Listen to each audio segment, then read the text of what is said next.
और अब चला रहा है नीतीश कुमार जी नाराज है। काहे का नीतीश कुमार जी नाराज होंगे? नीतीश कुमार जी विपक्षी एकता के सूत्रधार हैं।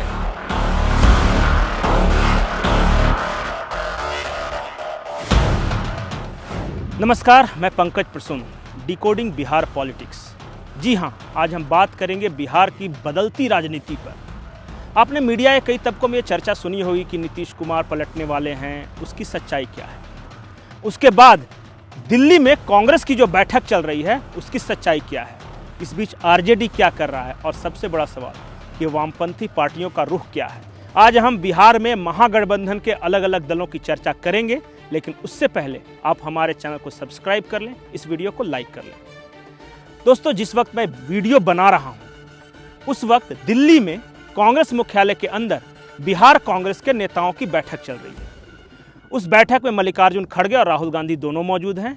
बिहार कांग्रेस के कुल 40 नेता उस बैठक में मौजूद हैं और चर्चा का जो बिंदु है वो ये है कि लोकसभा में बिहार में कांग्रेस की स्थिति कैसी है, कितने सीटों पर हमें दावेदारी करनी चाहिए और कितनी सीटें हम जीतने की स्थिति में हैं। जो अंदर से जो खबर आ रही है, कुल 12 ऐसी सीटें हैं जिनमें बिहार कांग्रेस के नेताओं को लगता है कि अगर हमें वो सीटें मिल जाएं तो हम जीत जाएंगे। उन्हें यकीन है कि वो 12 सीटें बिहार से निकाल सकते हैं। वैसे दावेदारी उनकी 19 से 20 सीटों पर है, लेकिन 12 सीट कम से कम वो चाहते हैं और उन्हें यकीन है कि वो इन 12 सीटों पर बीजेपी या जो एनडीए गठबंधन उसे हरा देंगे। लेकिन बड़ा सवाल कि क्या कांग्रेस को 12 सीटें मिलेंगी, वो भी तब जब महागठबंधन के अंदर ही 4 और बड़े दल हैं, जेडीयू, आरजेडी, वामपंथी पार्टियां, और खबर तो ये आ रही है कि मुकेश साहनी से भी बातचीत कर रहे हैं तेजस्वी यादव। तो सबसे पहले बात कर लेते हैं जेडीयू की। जेडीयू के बारे में कई तरह की खबरें हैं और खबरें ये है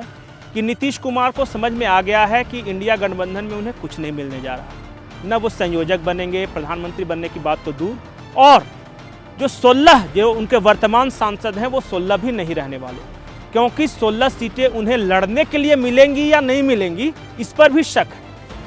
मतलब कि जितनी जीती हुई सीटें हैं, अगर उतनी भी लड़ने को न मिले तो फिर क्या फायदा।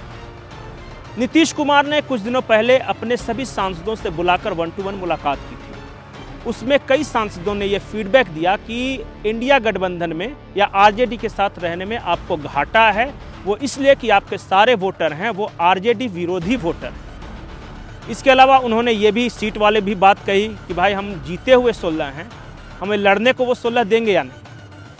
इसके अलावा एक खबर और है कि आरजेडी की ओर से बढ़ते दबाव को नीतीश बर्दाश्त नहीं कर पा रहे हैं और इस वजह से वो स्वतंत्र होकर काम करना चाहते हैं। सबसे बड़ा फैक्टर यह है कि नीतीश कुमार ललन सिंह को लेकर कई तरह की दुविधा में है। ललन सिंह उनके पुराने सहयोगी हैं, लेकिन जो खबरें आ रही है उसके अनुसार 29 तारीख को ललन सिंह की अध्यक्ष पद से छुट्टी होने वाली है और इसका कारण यह है कि ललन सिंह जेडीयू से ज़्यादा आजकल आरजेडी के करीब है। ललन सिंह दरअसल लखीसराय सीट से लोकसभा का चुनाव लड़ना चाहते हैं, लेकिन वो जेडीयू के टिकट पर नहीं, वो आरजेडी के टिकट पर चुनाव लड़ना चाहते हैं। ललन सिंह का अपना कैलकुलेशन है और इन्हीं सब को देखकर ललन सिंह और नीतीश कुमार में दूरियां बढ़ रही हैं और जो हमारे पास खबर है उसके अनुसार 29 तारीख को ललन सिंह की विदाई हो सकती है। चर्चा है बिहार में इस तरह से। दुष्प्रचार हुए हैं पिछले कई दिनों में। कभी हुआ कि जनता दल यू का आरजेडी का विलय होगा, ये दुष्प्रचार गोदी मीडिया ने चलाया। फिर हुआ कि जनता दल यू में आरजेडी में खटपट है, ये दुष्प्रचार गोदी मीडिया ने चलाया। और अब चला रहा है नीतीश कुमार जी नाराज हैं। काहे का नीतीश कुमार जी नाराज होंगे? नीतीश कुमार जी विपक्षी एकता के सूत्रधार हैं और सूत्रधार कभी नाराज नहीं होता है। इंडिया सबों की सहमति से नाम तय हुआ है। अब आते हैं तीसरी बड़ी पार्टी आरजेडी। आरजेडी कम से कम 20 सीटों पर लोकसभा का चुनाव लड़ना चाहती है। वो इसलिए कि भले ही जेडीयू के वर्तमान सांसदों की संख्या 16 है और आरजेडी का 0, लेकिन तेजस्वी यादव या लालू यादव को यह लगता है कि उनकी पार्टी बिहार में ज़्यादा बड़ी है। संसद में भले छोटी हो लेकिन विधानसभा में ज़्यादा बड़ी है, उनका जनाधार बड़ा है, इसलिए उन्हें जेडीयू, कांग्रेस या लेफ्ट के मुकाबले ज़्यादा सीटों का हिस्सा उनका बनता है और वो 20 सीटों पर लड़ना चाहते हैं। अगर आरजेडी 20 सीटों पर लड़ेगी और कांग्रेस की जिस तरह की दावेदारी हम कम से कम भी मान लें कि 12 सीटें, 20, 10, 30, 2, 32 हो जाते हैं, अब बताइए जो बाकी की 8 सीटें हैं 32 के बाद, उसी में से वामपंथी पार्टियां और जेडीयू दोनों को बंटवारा करना है। वामपंथी पार्टियों ने साफ साफ कहा है कि वैसे तो हमारी दावेदारी 8 सीटों पर थी, लेकिन हमें अगर 3 सीटें भी दे दी जाएं तब भी हम इस महागठबंधन का हिस्सा बना रहेंगे, क्योंकि हमारा जो लक्ष्य है वो है मोदी को हराना। तो वो जहानाबाद, आरा की सीट चाहते हैं और एक बेगूसराय की सीट की, ये 3 हमें दे दी जाए, हम इस पर जीत भी लेंगे। तो अगर 32 के बाद 3 इन्हें मिलेगी तो बच गए 5, तो क्या जेडीयू 5 सीटों पर लड़ेगी? या तो आरजेडी अपने हिस्से की कुछ सीटें दे, यानी कितनी देगी? 20 से अगर 5 भी दे दी, 15 पर भी आरजेडी लड़े, तब भी इनको 10 ही मिलता है जेडीयू को। और अगर कांग्रेस भी अपने हिस्से की कुछ सीटें दे दी तो जितना जीते थे उतने पर लड़ने में जेडीयू को नाको चने चबाने पड़ेंगे।